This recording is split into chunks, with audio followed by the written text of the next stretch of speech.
Davos येथे आयोजित world economic फोरममध्ये Nagpur विभागासाठी 5,92,746 कोटी रुपयांचे गुंतवणूक करार झाले आहेत। विभागात विविध 11 कंपन्यांसोबत झालेल्या या करारामुळे 47,000 रोजगार निर्मितीचे उद्दिष्ट साध्य होणार आहे। मुख्यमंत्री देवेंद्र फडणवीस यांच्या प्रयत्नांमुळे महाराष्ट्रासह नागपूर विभागात मोठ्या प्रमाणात गुंतवणूक आहे। यामुळे औद्योगिक विकासाला मोठी चालना मिळणार आहे।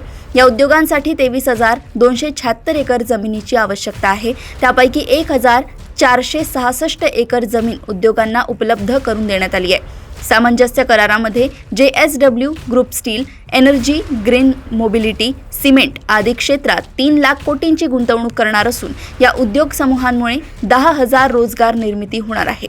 या संदर्भातील ऑफर लेटर निर्गमित करण्यात आले। हॉयझिरो या उद्योग समूहाने ग्रीन एनर्जीसाठी 16,000 कोटींचे गुंतवणूक करार केलेले आहेत।